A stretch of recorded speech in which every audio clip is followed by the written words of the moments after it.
Good morning, good day, good evening, wherever you are in the world. Welcome to the midweek reboot. Thank you for joining me. It's great to have you on board. Please drop your name into the chat and let me know who you are. To kick off this session, I'd like to ask you a question. Are you postponing life? I'd like you to just pause and answer that question. Are you postponing life?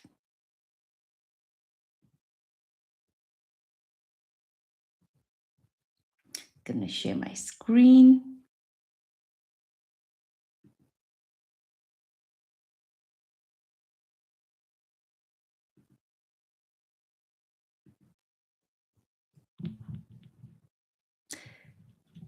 And that's an important question for us to ponder. That question's been sitting with me this week, especially as I lost a colleague of mine, and he was young, had so many years ahead of him, and he was involved in a cycling accident. But it made me pause as well, and it made me ponder this question: are we postponing life?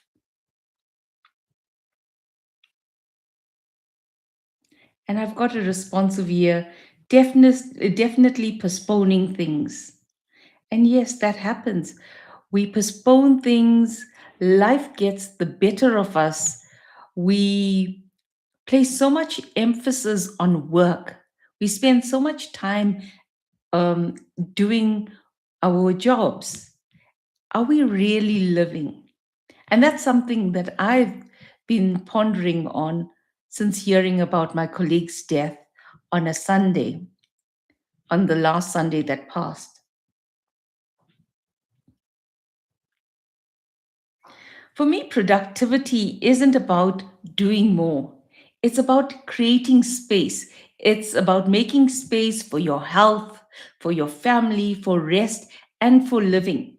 When we talk productivity, it's not just about work, it's about all aspects of our lives. Welcome, Yesh. Welcome, Veloshni.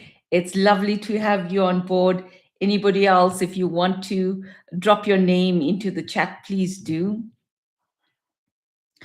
So, today I'm going to talk about something that's really important about how we can plan our lives, not squeeze more out of us, but to help us decide what deserves our time.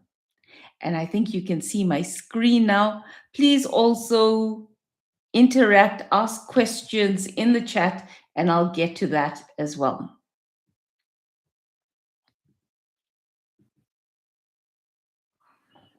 So, tonight we're going to look at how to structure your week in a way that supports your work and your life without losing yourself in the process.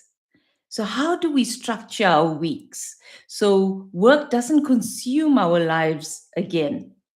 And I've got one or two thoughts that I want to put forward. Remember, this is the midweek reboot.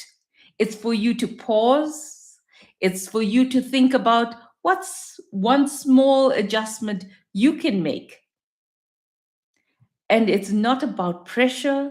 So I'd like you to just relax, take in what you want to take in, what works for you. If it shifts the needle even a little bit, 1%, that's great because it will help give you more time. Ensure that you don't stress yourself out because now we're in Feb. What is it? The 4th of Feb. We, as I said when I started these lives, it's about how do we set ourselves up so that we don't burn out as the year progresses. So see what works for you. And I'd like to remind you the session is not about doing more, it's about seeing clearly. stepping back from the week, seeing where our energy is going. And sometimes we spend energy on things that's not important, that's not contributing anything to us. So we need to see deliberately, intentionally, where is our energy going to? And then we can make small adjustments, one clear adjustment at a time. And your week should be designed in a way that it protects your energy. And you don't just react to everyone else's urgency. And I'm sure a lot of you are stressed and you get burnt out because you're reacting to other people's emergencies. So it's a practical session where we just share some ideas and also learn to review how our week is going, how our past week is going. And this brings me to the next point. Before we can plan forward, we need to look at the week we just had. And there's a comment of we are burnt out because of others' emergencies. That's the individual that put the comment in. It's other people's emergencies. And this, what I'm going to share today as well, will show you where these emergencies come from. And in our previous lives as well, we spoke about how things become urgent. It's possibly because other people's lack of planning. It might come from your seniors. It might have been sitting on their desks, on in their emails, and then it's thrown over to you in the last minute, and you're supposed to respond to it. So, my question to you that's online: what drained you most in the last week? Remember, I said before we plan forward, we need to look at the week you just had. So, what was the thing that drained you the most the last week? Here, let's also just pause, and a little nugget that I use that really helps me as well is on a Friday afternoon before I shut down work or shut down my computer and finish work, or even on a Sunday, I spend 15 minutes. I jot down everything I need to do. Then I also reflect on what did I spend time on last week, the week that passed? What felt draining? What kept getting postponed? And where did time disappear? So I'll repeat those questions. When you're looking at your week, ask yourself, what did I spend time on last week or the week that's passed? What felt draining? What kept getting postponed? And where did time disappear? So you're not judging performance, but you're just looking at patterns where energy went, what slipped, and what caused that stress. And that will give you insights into what needs protection next week. There's a comment over here: drained because I'm always putting out other people's fire. No time to do my actual work that I planned for. One of the things that I mentioned as well is other people's emergencies, urgent stuff. You're putting off fire. Why does it come to you? It usually comes to the person that's most reliable. They can always count on person X delivering, doing it. So remember what we said last week. I think it was in last week's live. How can you set those boundaries? Also, set up expectations. And in this live as well, I'm going to show you how to plan. And yes, sometimes you do your planning and it comes in and you need to just drop everything and deliver on this urgent requirement from your senior. So, how can you do that as well? And also protect the work that you need to still deliver. I'm going to share with you a matrix, an idea that possibly you can utilize as well. Hey, Kalisha, nice to have you on board. And thanks for that response. For me, I'd say uncertainty. I had a lot of decisions, and sometimes it's overwhelming. And here, the point is, how do you eat an elephant? You need to break it up piece by piece and eat it in small chunks. So sometimes the decisions might be overwhelming. And in this matrix as well, I'll show you how you can plan what's important, what's urgent, and then you break it down, and that's how you tackle it. Because when you look at everything all at once, it is overwhelming and it's an overload on your nervous system. And what does that lead to? Leads to stress. So, as we go through, as we progress, this matrix might help you in terms of how do you categorize those decisions? How do you categorize those activities?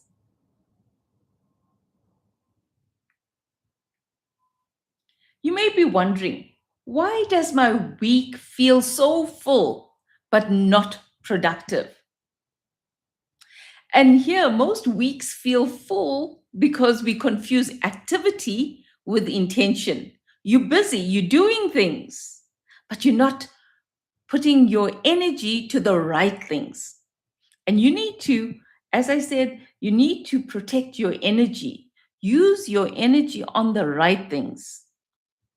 So we react to what's loud. There's emails, there's meetings, there's requests. And by Friday, we're been busy. We know we've been busy, but we haven't protected what actually matters.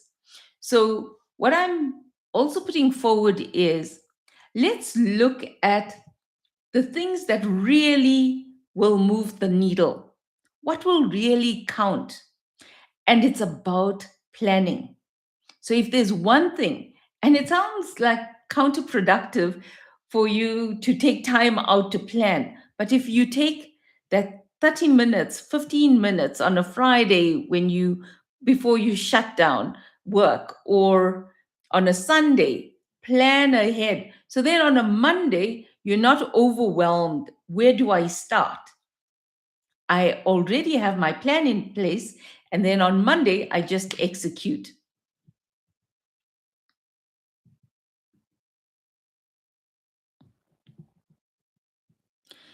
When everything feels urgent, it's because most people don't design their week.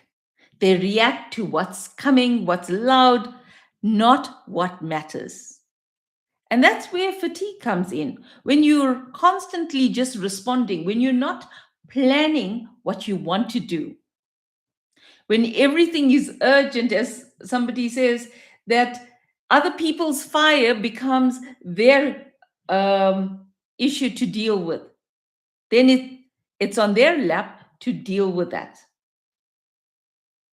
So when everything is urgent and you have not chosen what you're going to work on, then it will lead to stress.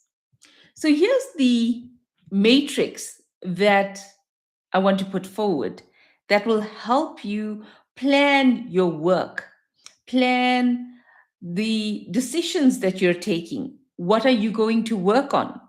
And if you do it on a weekly basis, that's great. I've actually got my diary as well that really worked well. So what I did before we go into this matrix, what I did, and from a content perspective, just going into the page. I'm not sure if you can see this. Okay.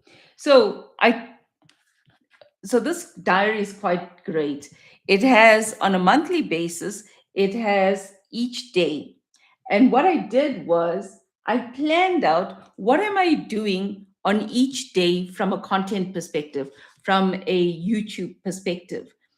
January was really great because I already had my plan in place. And then on a weekly basis, I could execute on it. So even before you do the weekly planning, on a monthly basis, plan what you want to do for that entire month, even if it's a full dump of everything that you need to do. Then on a weekly basis, you bring it into this matrix that I'm going to show you, and that will help you to execute. Also, what this way of working did for me as well is I didn't overthink it. If I needed to do a video, I knew that I needed to shoot it a day or two before. I needed to edit it so that I could ship it out the day that I planned to do it.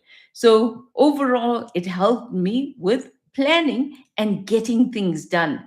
And then I was not stressed out. So let's go into this matrix.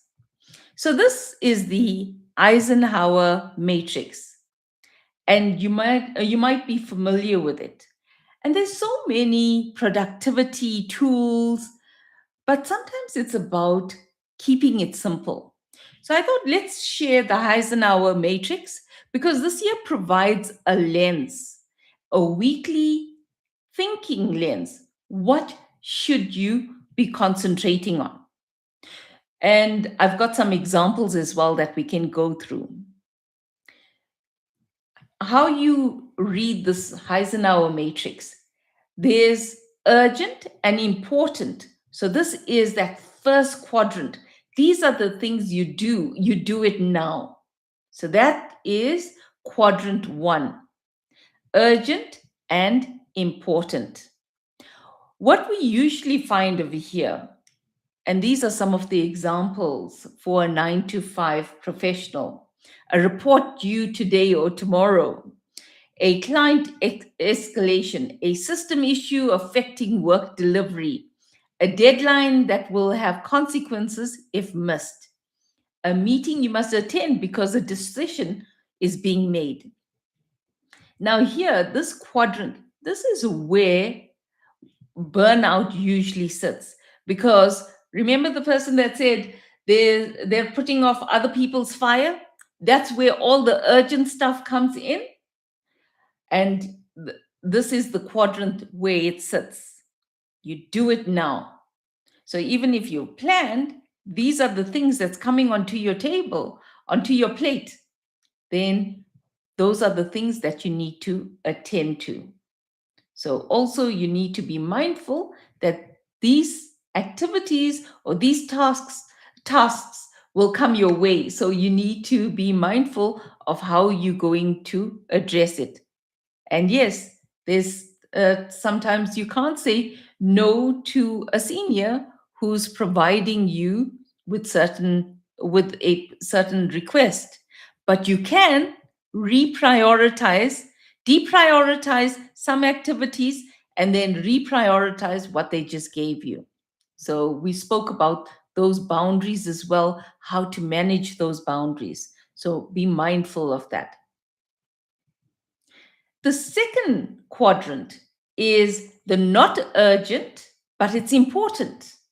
So you decide what you're going to do with it. And this is where you schedule it. So for example, it's preparing for a presentation that's due next week. It's strategic thinking or planning. And yes, you need to make time for thinking as well. And it goes into this quadrant. It's important, but it's not urgent. Improving a process that keeps frustrating you. Writing content, proposals, or reports early. Skills development or learning.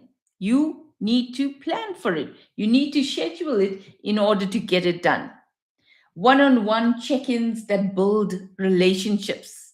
It's not urgent, but it's important. You've got check-ins with your teams. You got check-ins with your customers. You need to make time for that. So it's not urgent, but definitely it's important. Health related actions. You need to schedule your walks, your exercise, your recovery time. Don't just take it for granted.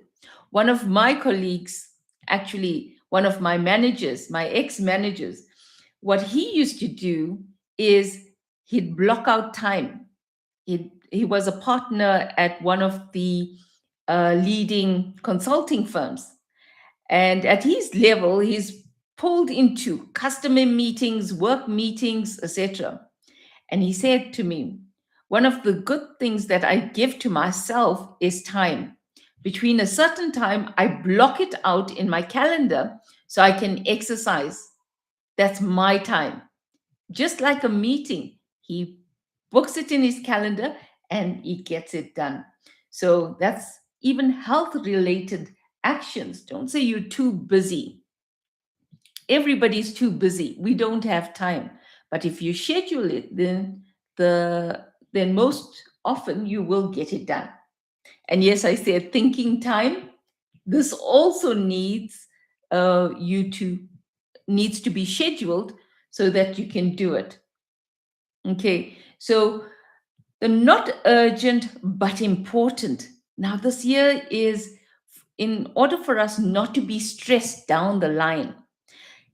Put down items that need to go into this block, a report that you need to do. If you don't get to that report, then you are going to get stressed down the line because the deadline will come and it'll stress you out. You'll have to work double as hard. Now, remember, it's a balance as well between that urgent and important and not urgent but important. So, even though you're being pulled into the first quadrant of urgent and important, you should still make time for the second quadrant, which is not urgent, it's not due right away, but it's still important. You still have to deliver on it.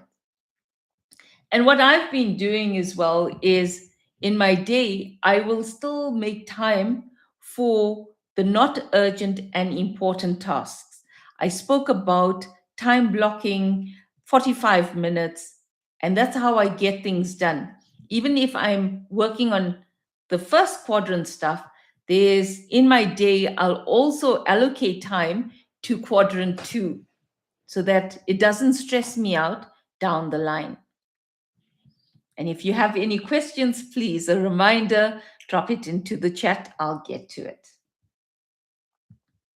Is this Eisenhower matrix resonating with you so far? You can also indicate. Then there's quadrant three. And this is where it's urgent, but it's not important. So this is where you delegate. Who else can do it? And some examples: meetings with no clear outcome.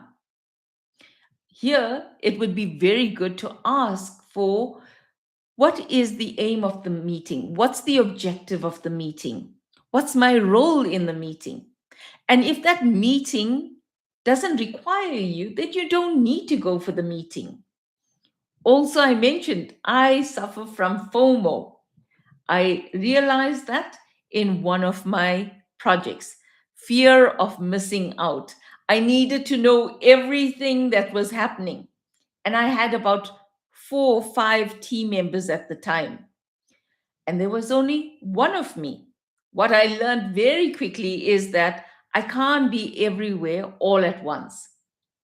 So it was about me trusting my teammates enough to allow them to attend those meetings without me. I didn't need to be at every meeting. So I chose which meetings I need to go to. And if there were other team members that could do it, then they would carry it and represent the team at those sessions.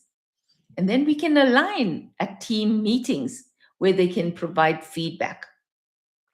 So you need to see what can be delegated, who else can do it.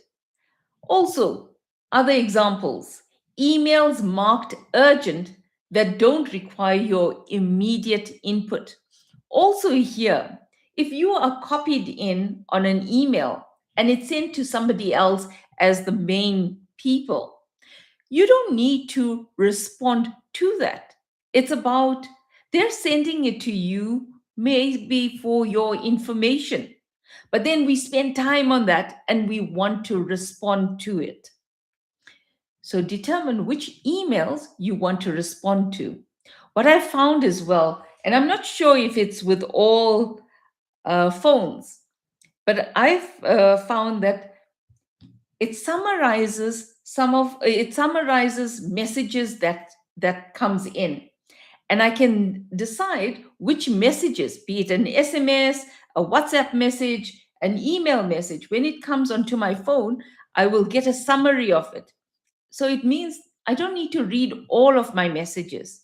So if you have that way of operating, if your phone allows you to do that, or your computer, you can get a summarized version, and then you can see what works for you and what doesn't. And what are you going to respond to right away? What are you going to delegate or leave at a later stage to deal with? Last minute requests that could wait, then can you delegate it? Who else can do it? Is there a team member that can be utilized to do it? Being copied on issues you don't own. I spoke to that. And interruptions that pull you out of focused work. A lot of the times, as well, a colleague might come up and say, "Can you help me understand so and so thing?" Now we have Google, we've got ChatGPT, we have all of these AI tools. Sometimes you can redirect them to utilizing that. I find that I have to teach people a lot as well, and especially from a technical perspective, because people also don't want to apply themselves. Then you need to also teach people where they can get the information from. They don't need to always come to you to provide that information, because it takes time away from you, but not only time, it takes energy as well. You're helping somebody, and I'm not saying don't help somebody, but be mindful how you're using your energy. Because if you're giving 15 minutes, 30 minutes to the individual, then remember it's going to cause a debt to you. You need to see how you recover that time. And you might have the time, but you might be depleted of energy. So be mindful of time as well as energy. I've got a response of here. Yes, it's perfect. Honestly, just the thing I've been searching for. So glad I joined today live. So thank you so much, Kalisha, for that. And here as well, it's about utilizing some of these points that I put forward, but don't do it rigidly. Put those quadrants together and see what works. And it's about also just making little adjustments to it. Remember, I said review your week. So review your week. And because you did it a certain way this week doesn't mean you do it the same way next week. So my advice is and guidance of the Kalisha is, tweak it as you go, and then see what works for you. Take what works and leave what doesn't. The fourth quadrant is the delete quadrant. And this is not urgent, and also it's not important. So you eliminate it, you get rid of it. For example, endless email refreshing. So, guys, when I procrastinate, sometimes I'll go through all my emails, and it's just me being tired sometimes. And I feel as if I'm productive, but actually, that's endless email refreshing. What I should rather do is just take a break, a recovery break, and then come back and do what actually counts and what matters. So don't go through endless email refreshing, scrolling social media between tasks. And yeah, our mind wants a break. So Our phones are the closest, it's right there next to us. So, what do we tend to do? We scroll. And as we scroll, we'll see one thing, then it leads to another thing. And the algorithm is so great, it gives us what satisfies us. And before you know it, 30 minutes gone, 1 hour is gone. So be mindful as well of how social media impacts your energy, especially between the tasks that you're doing. Remember, it's about energy management. How can we contain our energy and utilize it for the right things? Reformatting slides that don't need it. And here, sometimes we want to be perfectionists, but actually, it's draining us. There's the 80-20 principle. If it's 80% done and you feel that it's 80% there, then kick it off to the next reviewer, to your manager. Just today, I was doing a document, an article that I was writing on behalf of one of the executives.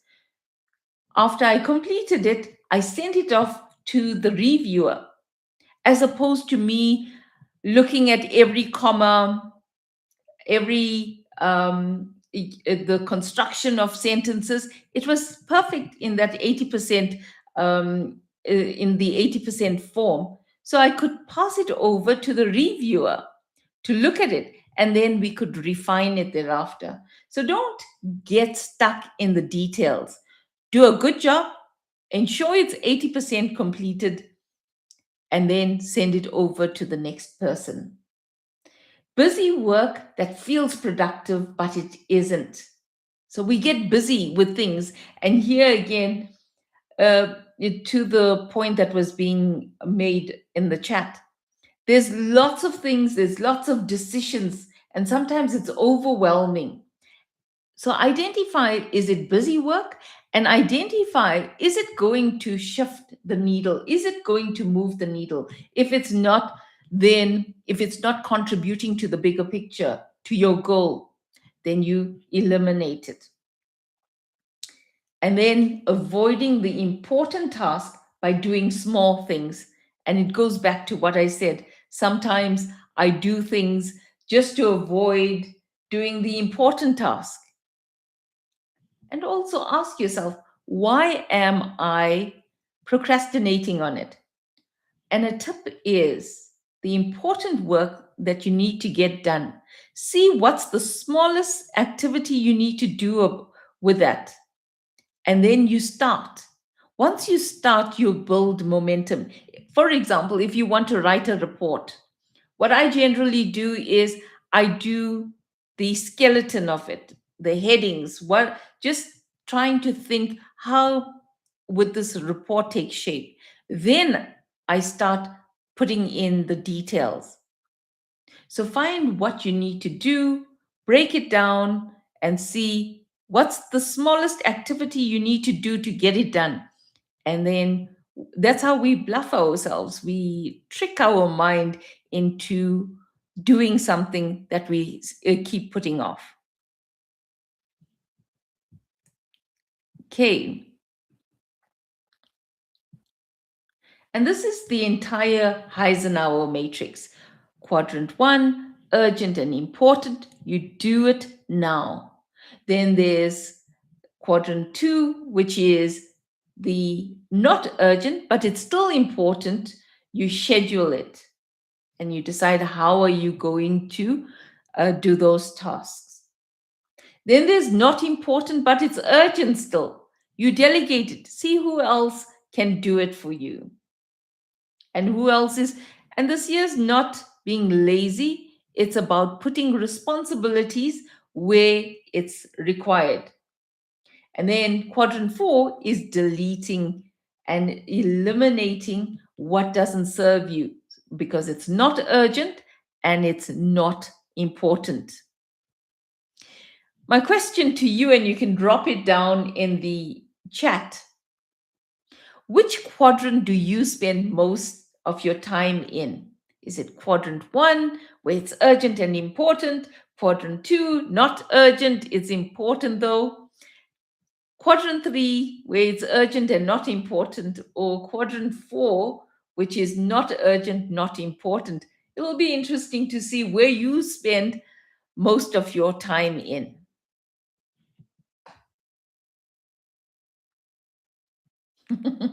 So we've got quadrant one, unfortunately. And yes, that is where burnout happens. That is where you'll be stressed. And you need to see how you can move it. Even if you've got things in quadrant two, see how you can get those activities done. See how you can manage the activities in quadrant one. Is it better communication? Is it putting down boundaries? So there's the response that it's quadrant one. And it might be also boundary management. How do you say no? Or how can you deprioritize one thing and reprioritize another and negotiate on timelines? Okay. Quadrant one, yes, it's real work, it belongs there. But the problem isn't that it exists, it's when it becomes the entire week. So, yes, you will have important and urgent stuff, but if it keeps continuing with work being in that quadrant, then you're going to definitely burn out. And quadrant two, this is where the work matters, and it doesn't shout out at you. It's not, okay, you need to do it now. And because of that, you keep postponing it until it becomes urgent and moves into quadrant one. So, if you want burnout prevention, you need to see how you do things in quadrant two more effectively. Yeah. So, a combination of quadrant one and quadrant two. And what's nice about what I'm seeing in the chat as well is that you can see where your energy is. It's quadrant one. So, no wonder you're feeling burnt out, you're feeling stressed. It's quadrant two. Okay, you are giving time to also what matters. So, what I'm liking about the discussion in the chat is that this allows you to see where your activity is placed and also where your energy is going. Where are you giving time? And quadrant two, I speak about that 45-minute deep focus block. And this is where it belongs. As I told you, yes, there's things that come in urgently that I need to work on, but I will still ensure I have a 45-minute block that I'll give to work that I need to still deliver on, because I know if I don't do it, then I'm going to be stressed out. Quadrant three, the urgent and not important. This is where a lot of energy leaks, not because you're lazy, but because boundaries are not clear. You need to set those boundaries. As a lead or as a manager, I don't need to be in all meetings. So you need to see which meetings you need to be at. And then there's the three meetings a day, and we'll speak a little bit about that as well. What are the three most important meetings you need to be at? And then you implement that. Quadrant four, we also want to give ourselves a rest, a reprieve from just being busy and just scrolling. So it's not that you're lazy and you just want to pass time. Your brain is actually asking you, let's take a break, please, let's rest. And it's not getting it properly. And therefore, you'll do mindless scrolling on your phone. And this is where you need to have intentional recharge blocks. And this is what feeds your energy, will give you energy. Okay, moving on. If important work matters, why does it keep slipping?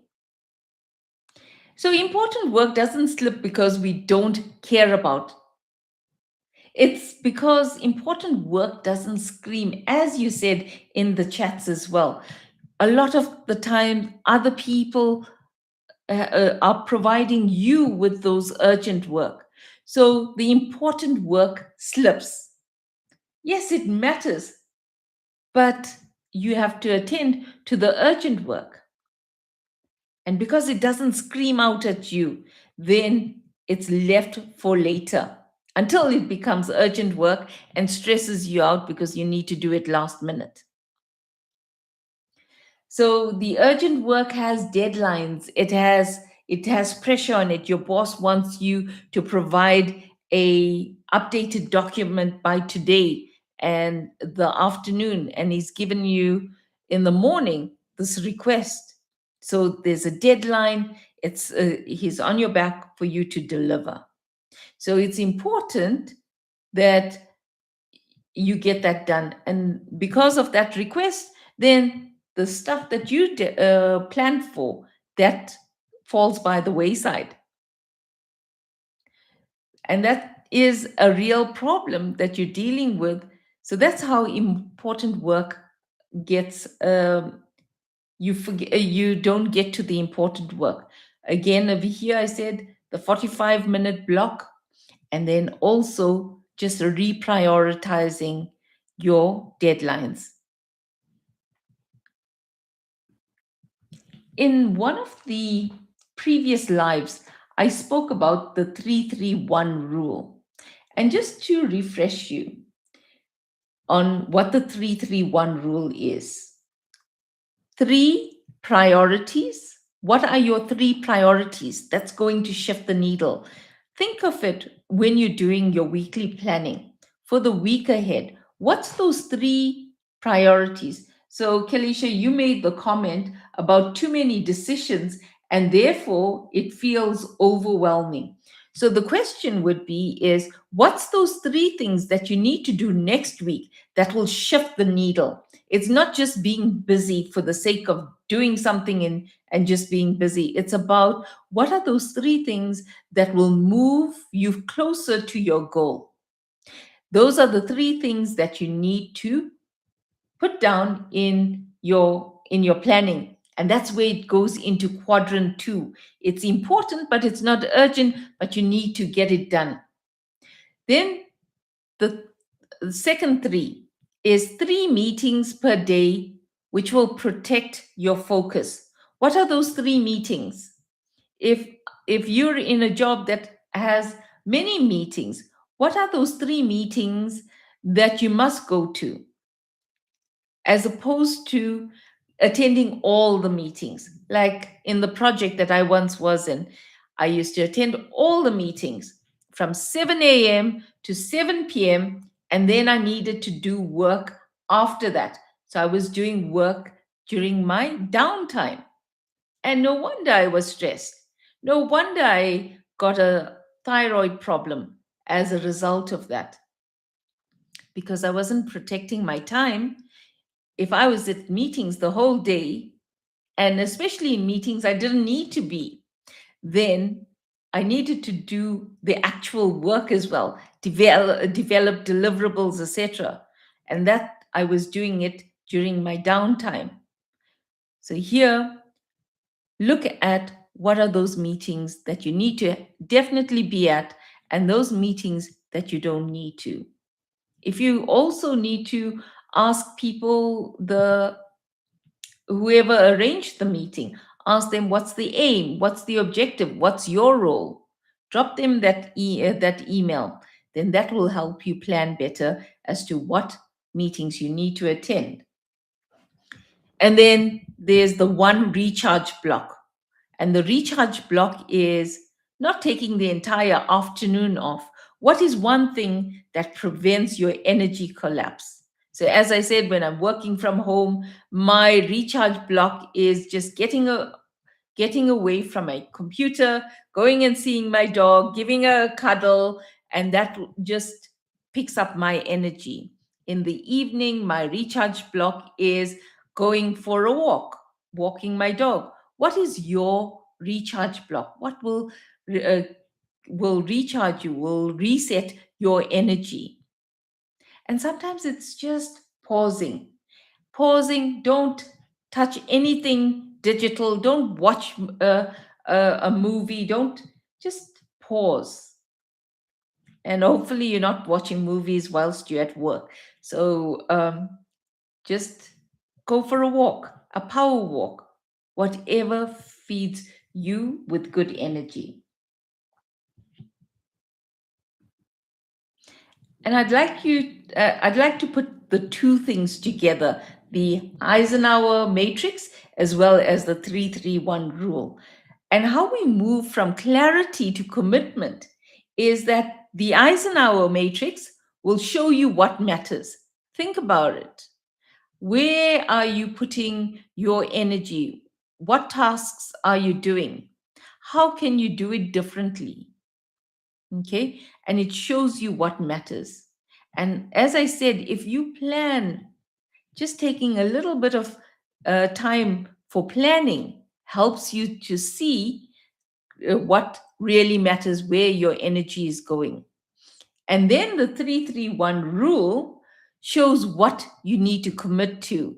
What are those three priorities? What's the three meetings you need to be at each day? And what's the one recharge block that you are going to commit to? Please drop your questions, any comments into chat. We've got, it's 2047 already. Time really flies. Protect important work early. Here again, I reiterate the 45-minute focus block, deep work. And initially, what I find is, well, 5 minutes might go, 10 minutes might go, even 15 minutes. But then once I start doing something, then the momentum builds and then I can focus on it. There was a question the last time as well, is once you finish 45 minutes, what then? If you got the energy. After the 45 minutes, take a break. Your brain can't be overloaded.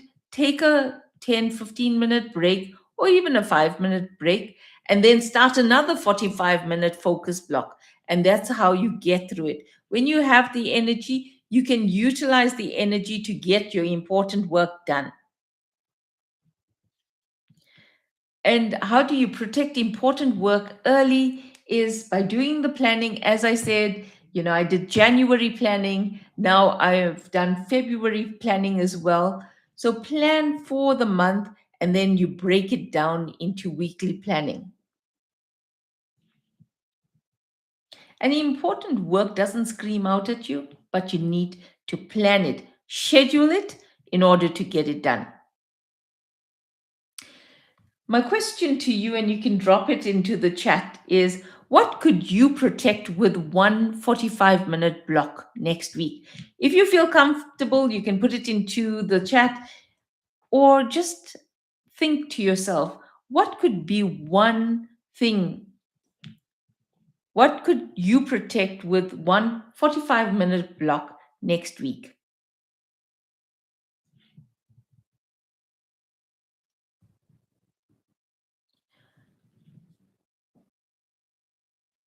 My breaks. And that's so true. So one of the comments over here is the breaks. And that's one thing that you can protect. One thing you can protect, um, the breaks, because we don't schedule our breaks. And I'm so glad that you mentioned this, is that we don't schedule our breaks and we take it for granted that we have this uh, energy, this a resource that we can just utilize. But energy is finite. You can't just continue using your energy. It will be depleted. So identify what's your breaks, what are you going to do, and that will actually feed you with more energy.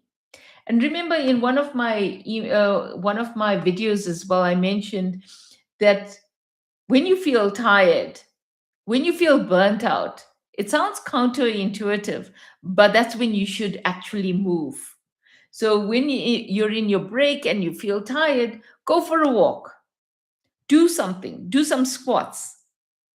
So today, my coach was saying as well, when you get up from your table, from your chair, then do some squats. Also, you can do the sitting exercise against the wall for 30 seconds.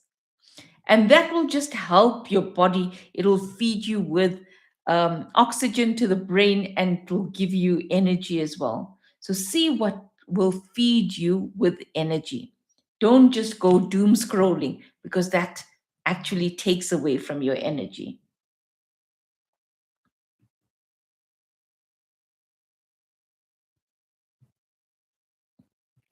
What actually prevents burnout? It's not prevented by doing less. And most of us already tried that. We did less, but we still are burnt out. And the stress just waits for us later by saying, I'll do that, I'll get to it later. That just provides a cognitive overload. Your brain, it's still there, sitting in the back of your brain. I need to do it. So by putting it off, that also doesn't prevent burnout. What really prevents burnout is doing what matters early. In terms of those decisions, in terms of the work, do what matters early. And yes, I it sounds easy, but it's about making those decisions as well. And I know you're going to say you're stuck in quadrant 1, but it's about how do you manage those relationships that dictate the urgent work that comes on your table. And it's about doing what matters and doing it whilst your energy is calm. When you are stressed out, things take longer to do. You also spending energy being stressed, so you're not able to do it in faster time that you would normally do it. And do what matters whilst your energy is calm, so then the pressure doesn't build over time. So, what I'm also putting forward is work within that second quadrant. It's, and here's the second quadrant as well. It's not urgent, but it's important. So, that's the second quadrant that we need to work in. Decide, schedule for it, and get it done. So then it doesn't lead to burnout in the longer run. And when important work gets done, then your brain stops reminding you that you need to do it. It doesn't sit there as a thing that you need to get to, because that causes the stress as well. Because I need to do it, I need to do it, but I'm not getting to it. Schedule it and get it done. And that's how you structure your week. Use the Eisenhower matrix to structure your week, and then you can take control of your time. And it provides you with that relief as opposed to it being carried as a burden in your head. If there's any questions, please put it down in the chat. There's 6 minutes to go. I'm nearly done. Well, that was my last slide. If there's anything else, I will take questions. If not, then I'm going to end the live soon. Think about one small adjustment that you're going to make in the coming week. And it might be uncomfortable, but it's still important that you make that adjustment, because it's about protecting your energy and your way of operating, so that down the line you don't get further burnt out or stressed. Remember, we're only in Feb. There's still 10 months to go. Is it? Yeah. without counting the rest of Feb. Design your week so it protects your energy. I've also said work where you have high energy. Do those important things then, the quadrant one, quadrant two. When you have low energy, and what I loved about what my sister did the other day, she was watching TV, but she was cleaning. She was cleaning up her files while she watched a movie because that didn't take a lot of energy to put things into folders. So she was utilizing her time very effectively. She was also giving to herself by watching a documentary at the time, but she was also cleaning up her laptop and the folders. So see how you can utilize your time effectively. And you design your week so you can protect your energy. Got a comment from Kelisha. Thank you so much for an impactful live. I will apply these lessons to my schedule this coming week. I love that. Thank you, Kelisha, for that comment as well. I'm glad you enjoyed this live. Yes, it's about not changing everything. It's not an overhaul of how you do things, because that will also stress you out, but put small things into place, little adjustments.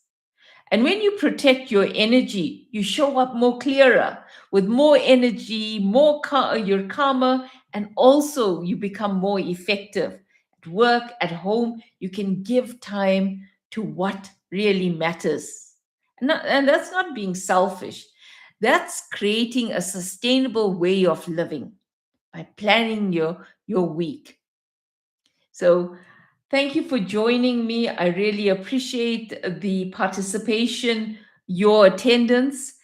Remember, I come to you live every Wednesday, 8 o'clock South African time, whatever time it is on your side. I'm sure that will convert accordingly. And this is the time for you to just pause, get some points and some tips in order that we protect our energy so we don't lead to burnout, being stressed. And also catch my videos. I post every week 2 videos, and that also contains tips. And thank you for joining me. Take care of yourself, and I'll see you at our next live. Take care. Bye.